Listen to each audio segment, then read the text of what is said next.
Step into my heart. Step into my heart. Leave your cares behind. Leave your cares behind. 두 번째 물건을 보시겠습니다. 경기도 안성시 죽산면. 제가 부동산 투자를 어디를 하면 좋겠냐 그러면 물론 땅을 투자하는데 용인이 좋죠. 근데 용인이 올라가게끔 되면서 그 용인을 밑받침하고 있는 것이 안성이거든요. 그러니까 저는 안성도 상당히 좋은 지역이라고 보는데 제일 먼저 보면 우리가 안성이라는 곳에 있어서 제일 먼저 오른쪽에 중부고속도로가 있죠. 왼쪽에 경부고속도로 있죠. 가운데 중앙에가 포천서부터 세종시까지 고속도로가 지금 생기고 있죠. 그리고 안성까지 생겼죠, 지금. 그러다 보니까 저는 안성이 상당히 앞으로 커진다고 보고 그 안성 바로 위가 용인인데 용인에 이제 가격이 너무 올라가다 보니까 사람들이 가격이 좀 덜 올라가고 있는 안성 쪽으로 공장이나 창고나 이런 것이 발달이 되고 그 공장이나 창고가 발달이 되면서 안성 쪽의 땅값이 올라갈 거라고 저는 생각한다는 겁니다. 누구든지 부동산 투자를 하시는 분들은 안성도 좋다는 건 다 알고 있는데 여기 보시면 감정 가격이 보시게끔 되면 2억짜리가 1억 200까지 떨어졌으니까 반가격으로 하락했다 이런 얘기입니다. 여기 보면 제일 첫 번째 건축물 관리대장이 없습니다. 완전히 무허가 건물이에요. 그러니까 정식으로 건축허가를 신청해서 준공을 안 받은 것이 아니라 처음서부터 건축허가를 받지 않았고 무허가로 진 건물인데 건물 자체는 그다지 나쁜 건물은 아닙니다. 위치는 2차선 대로변 옆에 있습니다.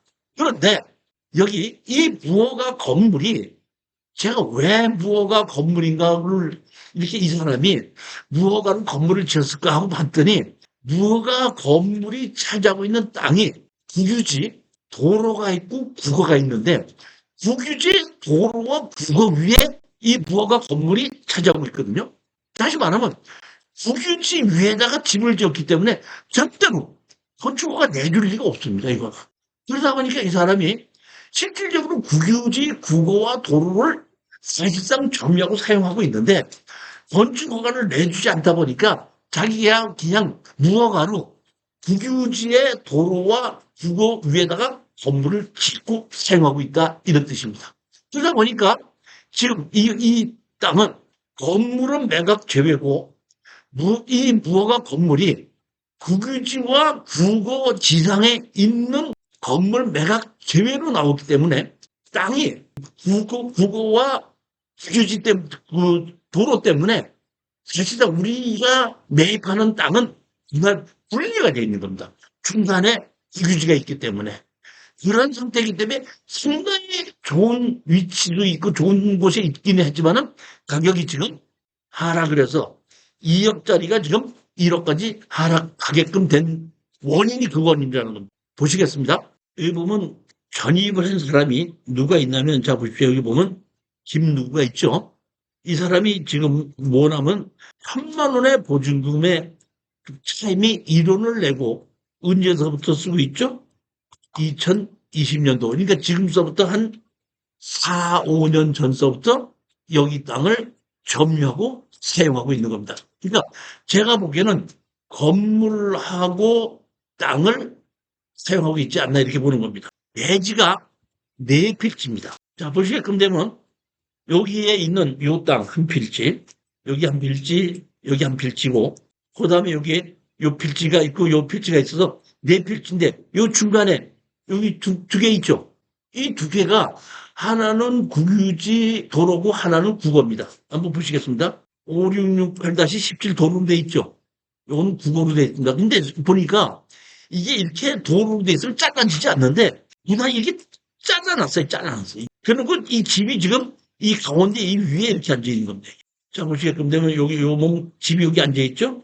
여기 앉아 있는데 여기 있고 여기 있습니다. 지금 여기 보면 용도 지역은 2종 일반 주거 지역이거든요. 용도 지역이 상당히 좋은 지역입니다. 근데 자, 보시게끔 되면 여기 보면 우리가 낙찰 받는 땅이 여기에 보면 15번지, 그 다음에 여기 88번 요거 이렇게 4개고 가운데 있는 568-17 565-28. 이거는 하나는 뭐야? 도로로 돼 있고 국어로 돼 있는데 전부 다 국유지입니다. 보시겠습니다. 보면. 여기 보면 도로로 돼 있고 국유지로 돼 있죠? 그 다음에 요거 밑에 거는요. 요거는 뭐래? 국어로 돼 있고 국유지로 돼 있죠? 국어로 돼 있고 국유지. 자, 다시 말하면 우리가 낙찰을 받을 땅 중간에 국유지 국어가 있고 도로가 있고 국유지 국어가 도로 위에 집이 무허가로 지어져 있는 거에 건물은 매각 제외 소지만 매각으로 경매가 나온 시 반가격으로 하락되는 거다 이런 뜻입니다. 권리 분석은 이해가 가셨죠? 그 외에 다른 곳에서 권리 분석이 없고 아까 임차인은 1,000만 원짜리 임차인이 하나가 있는 겁니다. 자, 그러면 우리가 이거를 낙찰받아서 건물을 철거하지 않고 이 땅을 제대로 내가 다 사용하려고 하면은 국유지를 내 걸로 만들어야 되는 겁니다. 자, 그러면 제가 원래 이게 토지 개발 완투 시간에 이런 거를 다 설명하는 그 강의가 있는데 요즘에 이제 그런 강의를 잘 듣지 않기 때문에 이런 국유지를 불화받는 방법을 여러분들이 잘 모르기 때문에 이런 물건이 나올 때마다 그 교재에서 제가 빼와서 옮겨서 설명을 드리는 겁니다. 자, 국유재산법 제6조를 보면 국유재산의 구분과 종류 이렇게 있는데 국유재산은 두 가지로 나눠져서 하나는 행정재산이고 하나는 일반재산입니다. 행정재산은 현재 국가에서 사용하고 있으면 그건 뭐야? 행정재산이라고 합니다. 예를 들어서 우리 저기 어디야 교대 앞에 법원이 있죠. 법원이 지금 국가 거죠. 근데 그것을 현재 사용하고 있죠. 그러니까 법원에서 국가에서 사용하고 있는 그 법원은 행정재산입니다. 이 앞에 우리가 오시다 보면 여기 태라는 길 있죠. 길은 그게 국가 거죠. 도로가. 근데 지금 사람들이 전부 다 도로를 사용하고 있죠. 그거 무슨 재산이? 행정재산입니다. 행정재산이 있고 일반재산이 있는데 행정재산은 현재 국가나 지방자치단체에서 사용하고 있는 부동산은 행정재산으로 분리가 되고 현재 사용하고 있지 않은 국유나 지방자치단체의 부동산은 일반재산으로 분류가 된다. 자, 그렇게 됐는데 자 보십시오. 여기 보면 국유재산법 23조 보시겠습니다. 23조 보면 뭐라고 나와 있죠? 용도 폐지된 재산의 처리 이렇게 나와 있죠. 다시 말하면 행정재산으로 돼 있다가 행정재산을 쓰지 않으면 용도 폐기되는 겁니다. 다시 말하면 총괄청은 용도를 폐기함으로써 일반 재산으로 된 국유재산에 대해서 필요하다고 인정하는 경우에는 그 처리 방법이나 처리 방법을 지정하거나 이를 인계받아 직접 처리할 수 있다. 그러니까 행정재산으로 쓰다가 행정재산을 선제 쓰고 있지 않으면 일반 재산으로 만들어 놓고 그 일반 재산은 관리하는 것에다가 매각할 수도 있게끔 관리를 할 수 있게끔 해주는 것이 돼 있는데 시행령 보시게요. 시행령 뭐라고 나와 있죠? 여기 용도 폐지. 다시 말하면 행정재산 우리 아까 행정재산 뭐 있죠? 도로는 행정재산 일부로 들어가는 게 맞는데 현재 사용하고 있지 않죠. 집이 지어져 있죠. 그러니까 지목은 도로로 되어 있지만은 국가 땅이지만은 용도 폐기된 행정재산인데 용도 폐기됐으니까 일반 재산으로 바뀌었다. 국어는 물이 흐르는 것이 국어인데 집이 지어져 있다는 얘기는 물이 흐르고 있지 않다는 얘기죠. 40조 처분의 방법입니다. 그러니까 그런 부동산 일반의 재산을 처리하는 방법입니다. 일반 재산이 다음 각호의 어느 하나에 해당하는 경우에는 법 43조 2항의 관사에 따라 제한 경쟁이나 지명 경쟁의 방법으로 처분할 수 있다. 다시 말하면 국유 재산을 우리 처리하는 걸 자산관리공사에서 공매에서 처리하고 있죠. 그 다음에 자산관리공사에서 임대도 하고 있죠. 그렇게 할 수 있다는 얘기입니다. 자, 그런데 토지의 용도 등을 고려할 때 해당 재산에 인접한 토지 소유자를 지명하여 경쟁에 붙일 필요가 있는 경우 이때는 공매로 해서 묻지 않고 그 사람을 쓰고 있는 사람에게 지명해서 네가 이걸 쓰려면은 쓰라 하는데 공개 감정가에 의해서 하는 것이 경쟁을 하지 않기 때문에 이거는 깎아주지 않고 내가 여기에 집을 져서 지금 사용하고 있는데 이거를 내가 물어받기를 원합니다 하게끔 되면 담당 공무원이 그러면 이걸 당신이 사신다 그러면 감정평가해야 됩니다. 그래서 감정평가를 해서 감정가 가격이 나오는데도 있는 겁니다. 그러면 총 우리가 토지가 몇 평이었죠? 아까 경매로 나온 토지가 102평을 예를 들어서 200만 원인데 200만 원인데 우리가 100만 원씩 산다고 했으면 1억이 깎여지는 거죠. 근데 여기에 도로와 국어는 제가 보기에는 한 2, 30평밖에 안 되겠죠. 2, 30평을 다시 감정가에 의해서 쓴다고 하더라도 전부 다를 제대로만 만들어 놓는다고 그러면은 제가 보기에는 정식으로 2차선 대로변 옆에 있는 이 땅이 때문에 얼마든지 살고 사는데 문제가 없다는 얘기입니다. 그러면 땅을 불안을 받았으니까 우리 걸로 만들어 놨지 않습니까? 이 다음에 또 하나를 더 해야 될 것이 있어요. 이번에는 뭘 해야 되죠? 이 집을 우리 걸로 만들어야 되는데 여기 앞에 보면 이렇게 고물상을 만들어져 있죠. 여기 고물상이 이게 뭐라고 해놨죠? 이곳에 있는 물건 손대지 마십시오. 갖고 이게 전화번호도 있죠. 이 전화번호를 걸어서 이거를 이 사람을 뭐 우리 낙찰 받으면 인도 명령에서 치우게끔 하면 되는 겁니다. 사실 보면 우리는 이것뿐만 아니라 건물도 같이 철거하고 나가라 이렇게 하는 게 맞아요. 소장은 그렇게끔 되면은 제가 보기에는 이 물건을 치우고 건물은 조정하게끔 건물은 무허가 건물이지만 얼마에 쓰나 하게끔 되면 우리가 이 건물을 100만 원인지 200만 원인지 300만 원인지 적당하게 우리가 매입을 할 수가 있겠죠. 저는 철거하는 것보다 매입하는 게 맞다고 봐요. 사실은. 그러니까 매입을 해서 그 지상에 있는 건물을 양성화를 시키는 게 맞고 그렇지 않고 철거하면은 토지의 옆에 있는 땅 주인에게 저걸 팔게끔 돼 있지 다른 사람이다 팔게끔 돼 있지 않기 때문에 우리 말고는 다른 사람이 쓰지 않습니다.